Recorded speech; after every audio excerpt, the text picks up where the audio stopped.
GKFX Prime presents the Market Analysis Webinar. Hi everyone, welcome to another edition of the weekly webinar. We're of course looking at the major forex markets, and we're looking at some commodities and indices, but a crypto as well. These are some of the standard markets we look at, these 8 that you see in front of you, but if there are some extra markets you'd like us to cover, just drop a comment in the video. We'd be more than happy to hear from you and try and accommodate those in future videos. And if you enjoy the video, please click the like button, drop a comment anyway. You know, we're happy to hear from you. Otherwise, sit back and enjoy. Let's get started. Let's start with the euro, as we typically do in these weekly sessions. So you're starting on a very short time frame chart here, not very short, but short from the context of a weekly webinar. So this is the 60-minute chart, and what you can see here is just we've got a bit of a double top pattern here. 1, 2, there's the neckline, and you can see there's the breakdown. We popped above it, but now we're edging back below it again. You know, these things are not perfect. Should this double bottom play out, then the minimum objective, target objective you'd expect given the height of the pattern would be a move down, which matches quite neatly this previous peak through here. That coincides with a pullback to 1.21. Okay, why does that all matter? Well, firstly, there's a short-term trade possibility here, but from a longer-term perspective, if we pull out to our daily chart, we have broken through, finally, we've broken through 120 in euro dollar. So that's significant. We've been harping on about 119 to 120 as the resistance for so many weeks now, but we've seen the breakout. And when the price holds below a level for so long and finally breaks it and closes the week above it, that is significant. My default assumption is that this breakout is good and that we push on up above 120 even further. But these things never go up in a straight line.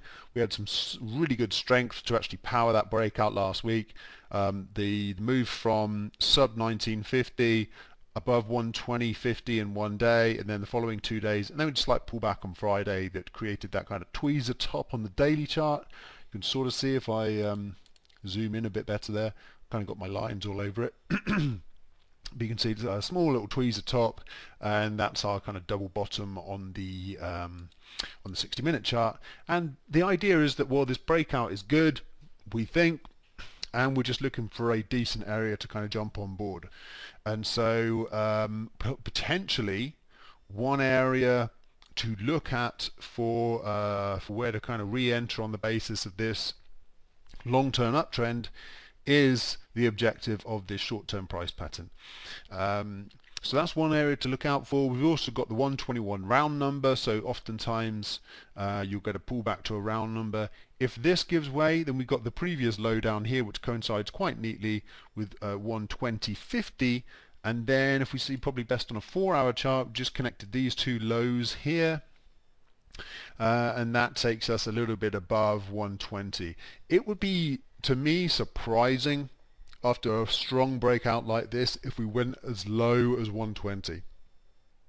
Of course it's possible, and of course it's possible that this breakout is not good, but on the basis that this breakout looks strong and that the move higher in euro dollar continues, then we're looking for pullbacks, not right back to the previous area of resistance. I'll show you some. The euro is not the best example of this, because actually there's some specific drivers for the euro strength, namely the you know what we were talking about in the week ahead, which is this EU recovery fund on the verge of being passed, and we've also got the ECB meeting this week on Thursday, I believe. So some specific catalysts for the euro. But if we look at some of these other charts, we'll discuss a bit more in depth the possibility that this is a false breakdown in the dollar, and we could actually see some epic dollar short covering in the next couple of weeks. That's a possibility. It's an interesting possibility that we suddenly get a sudden, because the dollar is at 2.5-year lows here. If we get a rebound in the dollar, it could be quite a short squeeze, could be quite a big move. You know, as I said, in the euro it kind of feels unlikely, but it's certainly possible, and in some of these other currency pairs it looks more likely.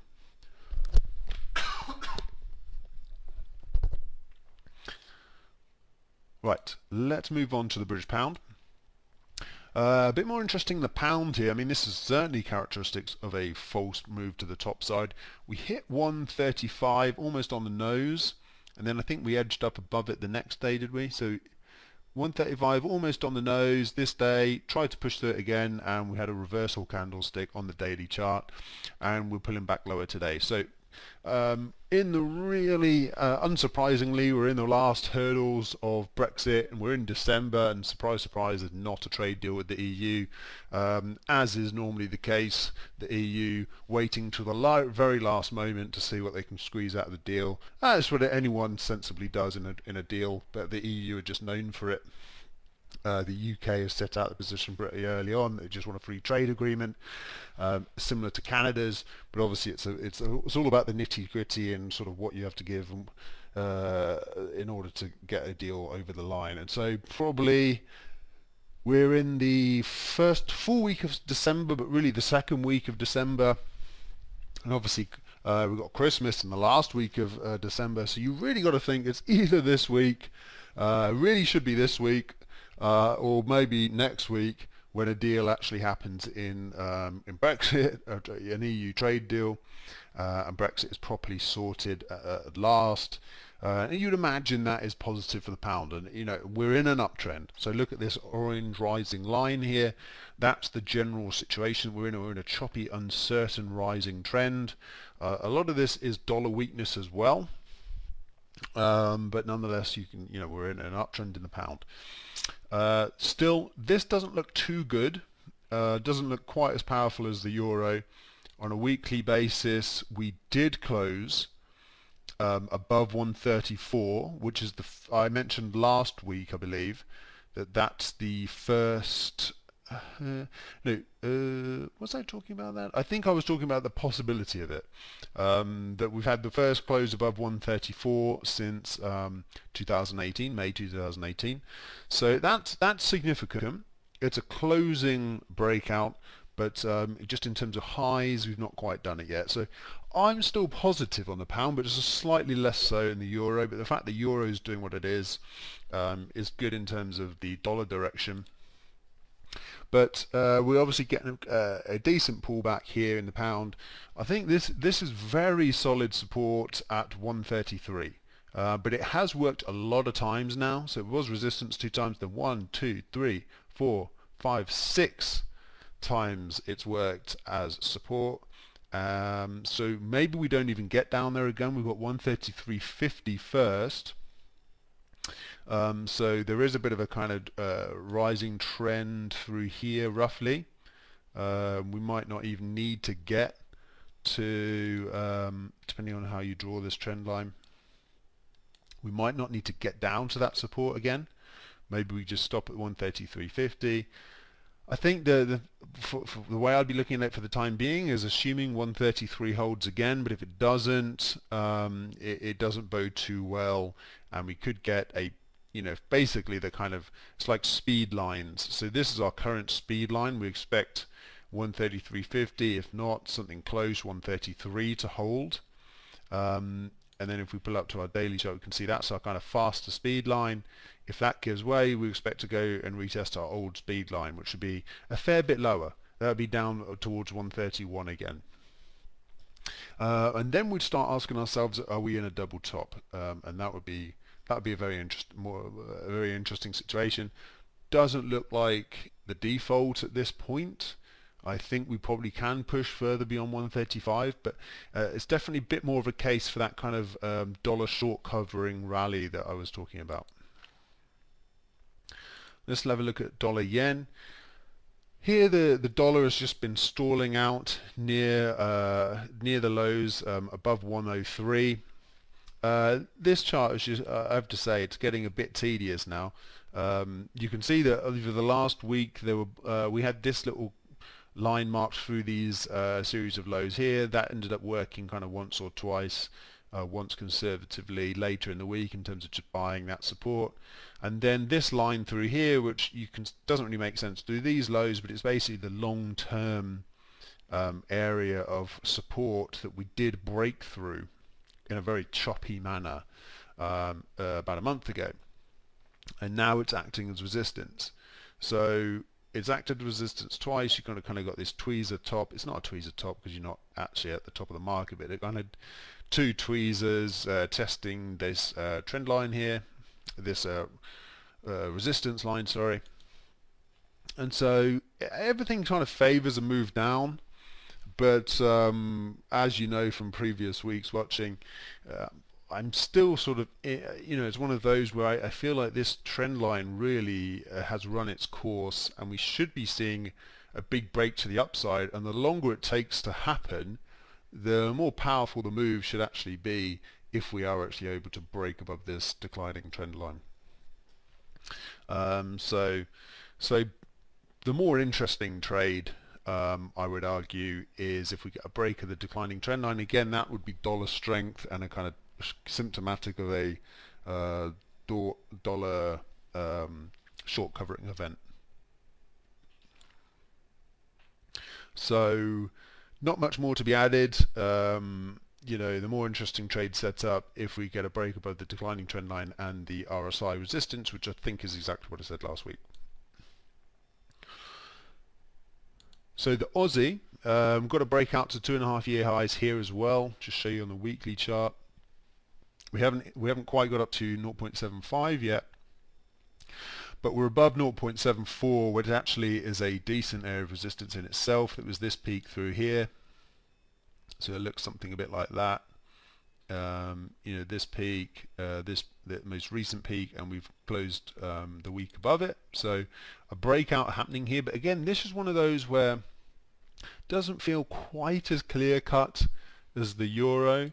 We did close the week above, but then we've inched down for a couple of days, Friday and then today. If we go down to our 4-hour chart again, we've kind of got a rising trend line defined here. If we break down through this rising trend line, we break the 4-hour kind of short-term rising trend, then we've got the possibility that we're dealing with a false breakout, and again a dollar strength move. I don't know why I'm mentioning this so much, because I don't actually think this is the default scenario. It's just interesting to think through what's possible here. For a little bit of context, almost every big investment bank is talking about 2021 being a year of dollar weakness. Everyone's predicting the dollar declines, and so when everyone predicts it, it's good to kind of think through that logic and think, is this a time to be going with the herd, or is this a time to go a little contrarian and think why they could all be wrong? And we don't have to think through the reasons too much, but we can see that we're trying to push out to new highs. It looks like it's starting to happen, but if we get a move back down with a confirmation, with a break of a rising trend line like this, then we can start thinking that there might actually be a pretty powerful move, because if everyone's selling the dollar, who's left to who's left to sell it? That's the simplistic idea of it. But if the dollar starts strengthening because no one else is selling it, suddenly everyone who's selling it doesn't want to sell it anymore, and they start covering those short trades, buying it back, and that's when you suddenly get a powerful rally. So at the moment this all looks technically sound, but I'm just talking through both sides of it. Okay, so let's switch out of currencies now. We're done with those. Let's have a look at gold. This is interesting as well. I mean, gold very, very much dependent on what's going on with the dollar. This is our daily chart, and we talked about 1850 as a while as support. We've got that nice move lower. We pulled back to the 50% that we highlighted last week as an area that could see a tasty rebound, and indeed it's worked out pretty technically perfectly from our 50% retracement of the rally. 50% was those two highs as well, bounced, and now we're testing the previous support as resistance. So all pretty technically perfect from gold here. And now the question is, of course, does 1850 hold as resistance, and do we get another move equivalent to this one back down to the low again? In theory, that's what should happen, because we are now in a kind of downtrending environment below the 50-day moving average, prices below support. So this is a kind of classic setup to sell gold. Keep in mind it's more like a zone, so if we pop up through 1850, that's not necessarily to say that the short trade is off. 1850 is kind of the start of it. I would even expect that a little move into the shaded area here to kind of test this general zone and then roll over. So the only thing to say there is that we have pulled back 50% of an overall longer term uptrend, and we've bounced off the 50-week moving average, which as you can see has kind of worked pretty well as support on these previous occasions. That's what we were talking about last week as to why it might bounce, and it did bounce.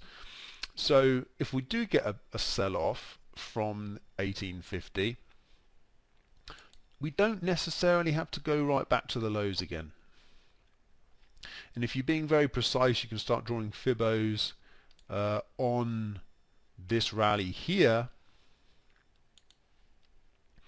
to think about if the price isn't going back to the low again, where might it?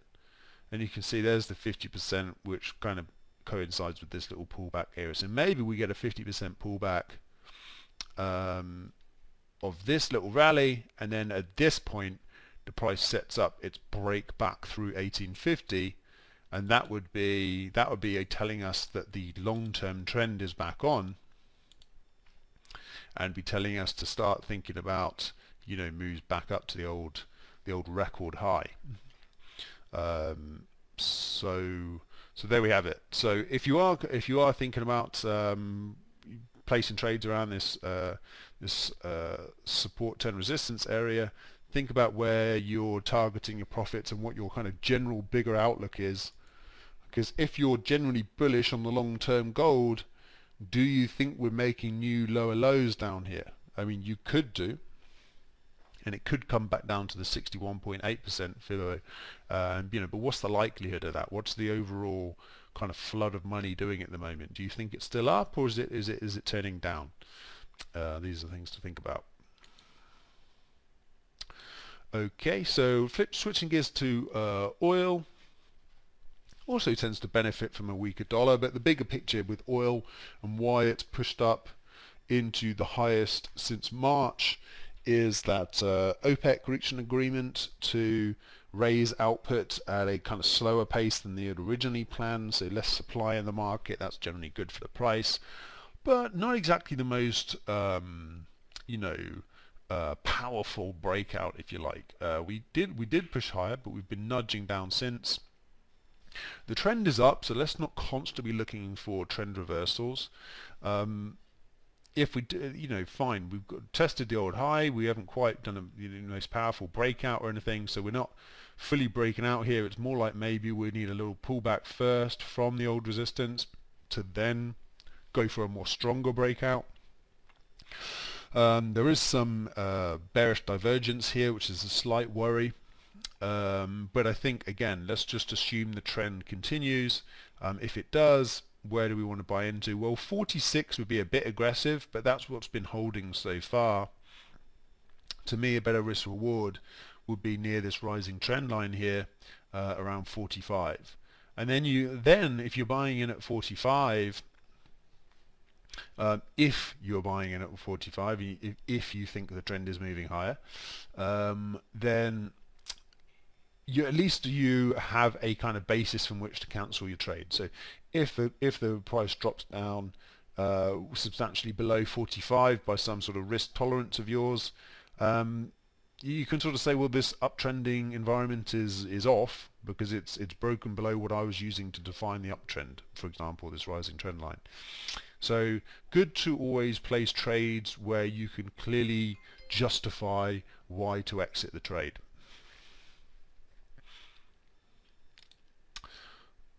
So moving swiftly on to a bit of Bitcoin here. Obviously the price has gone absolutely parabolic. This is our daily chart. So we're up just, we made record highs. We haven't quite hit the 20k on these prices, but we're basically in that 20,000 region. And so the question is, are we just consolidating before a big move through 20,000? Again, here's the whole history of things: the old record highs, the big basin, and then the test of the old highs, and the you can see that there's been, as of last week, on a weekly basis, on these prices, we've basically had a kind of a pullback, a kind of long wick, but it's nothing to get too worried about at this stage. But clearly the trend has gone up a lot. I think we can safely say the market's bullish, but maybe looking a bit overzealous, bit of a pullback from the highs. Bitcoin is prone to very large moves. So one thing I've just done on the chart, not to say this is necessarily going to happen, but sometimes this can be interesting, is say, what if we do have some sort of crazy, I meant to do the maths on this, but I haven't. So I drew this area through here, which is obviously a previous area of kind of supply and demand. This one's already kind of worked in the past. So if I hold on, insert. So you can see that actually in the past we've already basically had a pullback to this high. Didn't quite get there, but that pullback was to that. So what if we have a big washout? Maybe this is an area that holds up the price. In which case we're talking about a move down to 13,800. Call it 14,000.